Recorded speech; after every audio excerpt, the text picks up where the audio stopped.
इस वीडियो में हम वर्कशीट 22 के क्वेश्चनों का सॉल्यूशन करेंगे और उसी के साथ साथ सभी क्वेश्चनों का प्रॉपर सॉल्यूशन आपको पीडीएफ फॉर्म में दिया है, जिसका लिंक नीचे डिस्क्रिप्शन में आप वहां से डाउनलोड कर सकते हो। ये चैप्टर 6 लाइफ प्रोसेस की फर्स्ट वर्कशीट है।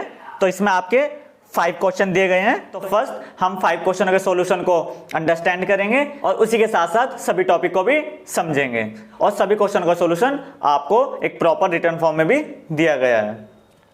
तो फर्स्ट क्वेश्चन स्टार्ट करने से पहले बस एक पॉइंट क्लियर कर लेते हैं, लाइफ प्रोसेस होता क्या है। What is the life process? तो all the process like respiration, digestion. तो जैसे ही प्रोसेस होती है, रेस्पिरेशन हम सांस ले रहे हैं या डाइजेशन हम खाने को डाइजेस्ट कर रहे हैं, which together keep the living organism alive and perform the job of body maintenance. It means जो भी हमारी प्रोसेस है, जैसे रेस्पिरेशन हो गया और डाइजेशन होगी, दोनों की दोनों प्रोसेस किसी भी लिविंग ऑर्गेनिज्म को अलाइव रखती हैं, मीन्स जिंदा रखती हैं, और जितने भी उसके जो बॉडी फंक्शंस हैं, पार्ट हैं, उन्हें मेंटेन करके रखती है। और इस पूरी प्रोसेस को क्या बोलते हैं? लाइफ प्रोसेस बोलते हैं। आई होप आपको लाइफ प्रोसेस क्लियर हो गया होगा। तो इस वर्कशीट में हम मेनली ऑटोट्रॉफिक न्यूट्रिशंस को पढ़ेंगे। ऑटोट्रॉफिक न्यूट्रिशन मींस जो अपना खाना खुद बनाते हैं, तो इसका मेन चीज है फोटोसिंथेसिस। इस वर्कशीट में आपको फोटोसिंथेसिस पूरा क्लियर हो जाएगा कि क्या क्या उसके लिए रॉ मटेरियल चाहिए, क्या साइट होती है और क्या उसके स्टेप होते हैं। तो अब स्टार्ट करते हैं। फर्स्ट क्वेश्चन है differentiate between the autotrophic and heterotrophic nutritions. तो जैसे इसके नेम से मेंशन है ऑटोट्रॉफिक, ऑटो मींस होता है सेल्फ, मतलब खुद, और ट्रॉफिक का मतलब होता है नरिशमेंट। नरिशमेंट मींस होता है पोषण। तो ऑटोट्रॉफ्स का मतलब होता है जो अपना पोषण खुद करते हैं, अपना पोषण स्वयं करेंगे, वो क्या होंगे? हमारे ऑटोट्रॉफिक न्यूट्रिशंस होंगे। जैसे यहां पर लिखा है the mode of nutrition in which an organism make its own food is called autotrophic nutritions. जो ऑर्गेनिज्म अपना खाना खुद बनाते हैं वो क्या होंगे? ऑटोट्रॉफिक न्यूट्रिशंस के अंदर आएंगे। सेकेंड पॉइंट है सी का kind of nutritions in which inorganic materials like carbon dioxide, water are utilised to prepare organic food by the process of photosynthesis. तो जो ऑटोट्रॉफिक न्यूट्रिशंस हैं वो किस प्रोसेस के द्वारा अपना खाना बनाते हैं? फोटोसिंथेसिस। फोटोसिंथेसिस में क्या होगा? कार्बन डाइऑक्साइड और वाटर दोनों का यूटिलाइज किया जाएगा और ऑर्गेनिक फूड जैसे शुगर हो गया, आपका ग्लूकोज हो गया, उन्हें बनाएंगे और ऑक्सीजन गैस रिलीज होगी। ये काम करते कौन है? इनके एग्जाम्पल है ग्रीन प्लांट्स। अभी हम आगे पढ़ेंगे ग्रीन प्लांट्स अपना खाना खुद क्यों बनाते हैं, नॉन ग्रीन प्लांट्स और बाकी चीज अपना खाना क्यों नहीं बनाते हैं। सेकंड हमारा हेटरोट्रॉफिक न्यूट्रिशन है। तो हेटरो का मीन्स क्या होता है? अदर या डिफरेंट, और ट्रॉफिक का मतलब क्या होता है? नरिशमेंट। तो जिनका पोषण दूसरों पर डिपेंड करता है वो हेटरोट्रॉफिक न्यूट्रिशन में आएंगे। इट मीन्स ये अपना फूड किसी न किसी पर निर्भर करते हैं।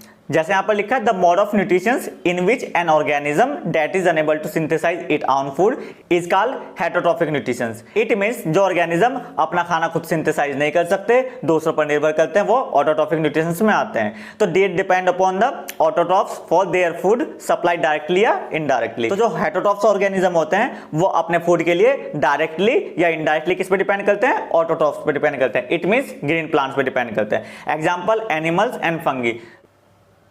जैसा डायग्राम में दिखाया गया है, तो जो प्लांट्स होते हैं, ग्रीन प्लांट्स होते हैं, वो अपना खाना खुद सिंथेसाइज कर सकते हैं। जैसा दिखा रखा है, कार्बन डाइऑक्साइड लेके ऑक्सीजन और ग्लूकोज देंगे। तो ये कौन से किस में आएंगे? ऑटोट्रॉफिक न्यूट्रिशन में आएंगे। जैसा सेकंड डायग्राम में दिखा रखा है, ह्यूमन बींग्स है, ये फूड पे डिपेंड करता है, तो ये कौन होंगे? हेटरोट्रॉफिक न्यूट्रिशन में आएंगे। तो आई होप आपको फर्स्ट क्वेश्चन क्लियर हो गया होगा। सेकंड क्वेश्चन है explain the process by which autotrophs make their food and also right it biochemical reaction. वो प्रोसेस एक्सप्लेन करनी है जिसपे ऑटोट्रॉफ्स अपना खाना खुद बनाते हैं। तो प्लांट्स अपना फूड किस प्रोसेस से प्रिपेयर करते हैं? फोटोसिंथेसिस प्रोसेस से करते हैं, जैसा भी हमने डिस्कस किया था। अब अंडरस्टैंड करते हैं फोटोसिंथेसिस प्रोसेस क्या होता है। तो in this process autotrophs take carbon dioxide from the air and water from the soil. इस प्रोसेस में जो ऑटोट्रॉफ्स होते हैं जैसे कि ग्रीन प्लांट्स, वो कार्बन डाइऑक्साइड लेंगे एयर से और वाटर लेंगे सॉइल से। कैसे लेंगे ये भी हम आगे वाले क्वेश्चनों में डिस्कस करने वाले हैं। और जो कार्बन डाइऑक्साइड लिया और वाटर लिया, इसे किस में कन्वर्ट कर देंगे? कार्बोहाइड्रेट और ऑक्सीजन में कन्वर्ट कर देंगे in the presence of sunlight and chlorophyll. Chlorophyll और सनलाइट की प्रेजेंस में। इन दोनों का रोल भी हम आगे डिस्कस करने वाले हैं। तो यहाँ पर क्या होगा? जो भी हमने कार्बन डाइऑक्साइड लिया है, वाटर लिया है, in the presence of chlorophyll और सनलाइट किस में कन्वर्ट कर देंगे? कार्बोहाइड्रेट और ऑक्सीजन गैस में कन्वर्ट कर देंगे। जैसे यहाँ पर रिएक्शन में मेंशन है। तो जो हमारा कार्बन डाइऑक्साइड था और वाटर था, प्लांट में अंदर एंटर करेंगे in the presence of chlorophyll और सनलाइट, ये किस में कन्वर्ट हो जाएंगे, कार्बोहाइड्रेट में कन्वर्ट हो जाएंगे और ऑक्सीजन में कन्वर्ट हो जाएंगे।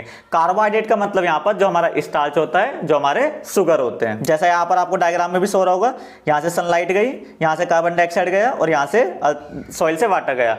जब ये आपस में यहाँ पर फोटोसिंथेसाइज करेंगे, फोटोसिंथेसिस रिएक्शन चलेगी, तो यहाँ से आपका ऑक्सीजन मिल जाएगा और यहाँ से आपका carbohydrate it means sugar mill जाएगा। तो आई होप आपको ये वाला क्वेश्चन भी क्लियर हो गया होगा। क्वेश्चन थर्ड है, what are the raw materials for the photosynthesis. Photosynthesis के लिए हमें क्या क्या रॉ मटेरियल चाहिए और how are they helpful in this process, और ये इस प्रोसेस में कैसे हेल्पफुल है। तो यहाँ पर आपको फोटोसिंथेसिस रिएक्शन का एक एक मेन पॉइंट क्लियर हो जाएगा, एक एक स्मॉल पॉइंट भी क्लियर हो जाएगा। तो हमें क्या क्या चाहिए फोटोसिंथेसिस के लिए, first carbon dioxide, second water, third chlorophyll, fourth sunlight. अगर इन चारों में से कोई भी एक एब्सेंट होगा तो आपकी फोटोसिंथेसिस रिएक्शन नहीं हो पाएगी। ये चारों की चारों कंपल्सरी नीड है, इन चारों से हमारी फोटोसिंथेसिस रिएक्शन होगी। तो फर्स्ट है carbon dioxide. Plants obtain carbon dioxide through small opening called stomata. जो प्लांट्स हैं वो कार्बन डाइऑक्साइड को ऑब्टेन करते हैं, कहां से, जो लीव्स में एक स्मॉल ओपनिंग पोर्स होते हैं जिन्हें हम स्टोमेटा बोलते हैं, जो लीव्स के अंडर साइड होते हैं, मींस अंदर होते हैं। जैसा आपको डायग्राम में शो रहा होगा, ये क्या है, स्टोमेटा है। तो यहां से क्या होगा, कार्बन डाइऑक्साइड अंदर एंटर कर जाएगी। तो कार्बन डाइऑक्साइड को एंटर कराने में सबसे मेन रोल किसका है, स्टोमेटा का है, जो लीव्स के अंदर प्रेजेंट होते हैं। सेकंड पॉइंट है वाटर। तो जब वाटर सॉइल से एब्जॉर्ब होता है तो अपने साथ साथ वो नाइट्रोजन और फॉस्फोरस मिनरल्स को भी एब्जॉर्ब कर लेगा, और जब वाटर एब्जॉर्ब होगा ये प्लांट के रूट की हेल्प से एब्जॉर्ब होगा। तो वाटर सॉइल से एब्जॉर्ब होगा with the help of roots, और उसके साथ साथ नाइट्रोजन और फॉस्फोरस मिनरल को भी ले लेगा। थर्ड पॉइंट है chlorophyll. Sunlight absorbed by the chlorophyll. तो क्लोरोफिल का मेन इंपॉर्टेंट रोल है।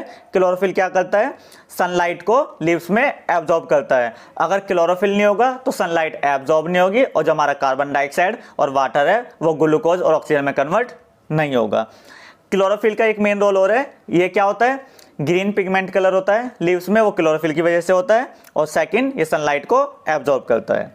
फोर्थ पॉइंट है सनलाइट। सनलाइट क्या करेगी, जो वाटर और कार्बन डाइऑक्साइड एब्जॉर्ब हुआ है उसे ग्लूकोज और ऑक्सीजन में कन्वर्ट करेगी। चारों पॉइंट्स में से एक भी पॉइंट प्रेजेंट नहीं होगा तो हमारी फोटोसिंथेसिस रिएक्शन नहीं होगी। Fourth question, what is the site of photosynthesis.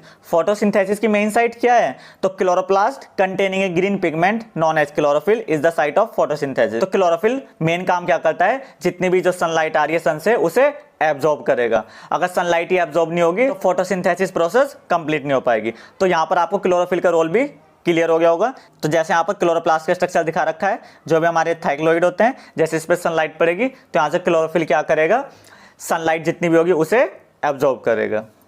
Fifth question है, right the different step of photosynthesis. अगर आपको सारे पहले वाले क्वेश्चन क्लियर हैं तो ये वाला क्वेश्चन उन्हीं से रिलेटेड है। There are following steps in the process of photosynthesis. तो जो अभी हमने डिस्कस किया है वही स्टेप्स हैं हमारे फोटोसिंथेसिस में। तो फर्स्ट क्या होगा, प्लांट कार्बन डाइऑक्साइड को ऑब्टेन करते हैं किसकी हेल्प से, स्टोमेटा की हेल्प से। Then second, absorption of light energy by chlorophyll. Chlorophyll क्या करेगा, फिर लाइट एनर्जी को एब्जॉर्ब करेगा जो सन से आ रही है।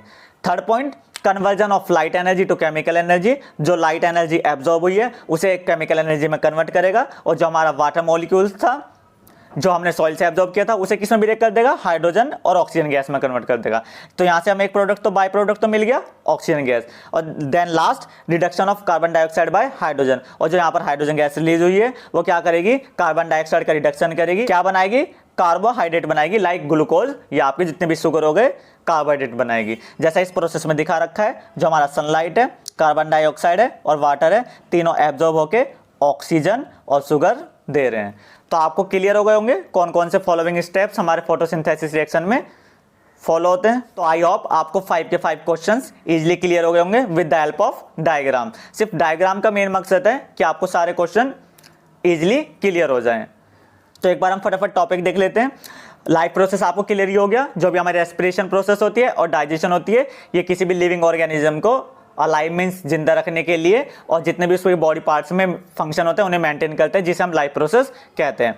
न्यूट्रिशन क्या होता है, nutrition is the process of taking in food, converting it into energy and other vital nutrients required for life. तो न्यूट्रिशन वो प्रोसेस है जो हम खाना लेते हैं, वहां से हमें एनर्जी ऑब्टेन होती है और वहां से कुछ हमें न्यूट्रिएंट्स मिलेंगे वाइटल, मेनली न्यूट्रिएंट्स मिलेंगे जो हमारी लाइफ प्रोसेस को चलाएंगे। मोड ऑफ न्यूट्रिशंस हमें क्लियर हो गया, दो टाइप्स के होते हैं, ऑटोट्रॉफ्स और हेटरोट्रॉफ्स। रॉ मटेरियल्स भी आपको क्लियर हो गए, कौन कौन है, सनलाइट है, वाटर है, कार्बन डाइऑक्साइड है एंड क्लोरोफिल। क्लोरोफिल बहुत ज़्यादा मेन इंपॉर्टेंट रोल है फोटोसिंथेसिस में, क्योंकि जब तक वो सनलाइट को एब्जॉर्ब नहीं करेगा तो हमारी फोटोसिंथेसिस रिएक्शन नहीं हो पाएगी। साइट ऑफ फोटोसिंथेसिस आपको क्लियर है, कौन सा है, क्लोरोफिल है। स्टेप्स ऑफ फोटोसिंथेसिस जिसे हम लास्ट में भी डिस्कस करके आए हैं 5th क्वेश्चन में। फोटोसिंथेसिस रिएक्शन है, इसे हम कंप्लीट में डिटेल में डिस्कस कर चुके हैं। जो हमारा कार्बन डाइऑक्साइड होता है और वाटर होता है, क्लोरोफिल और सनलाइट की प्रेजेंस में हमें कार्बोहाइड्रेट इट मींस ग्लूकोज या कोई भी शुगर देता है और ऑक्सीजन गैस यहाँ पर बाय प्रोडक्ट रिलीज होती है। और जो ग्लूकोज प्रोड्यूस होता है ये सेलुलर एक्टिविटीज में फ्यूल की तरह वर्क करता है। तो आई होप आपको सारे के सारे टॉपिक भी क्लियर हो गए होंगे और उसी के साथ साथ कंसेप्ट भी क्लियर हो गया होगा कि लाइफ प्रोसेस का मतलब क्या है। अगर वीडियो अच्छी लगी हो तो चैनल को सब्सक्राइब करें, तो लाइक और शेयर करना ना भूलें। Okay, thank you.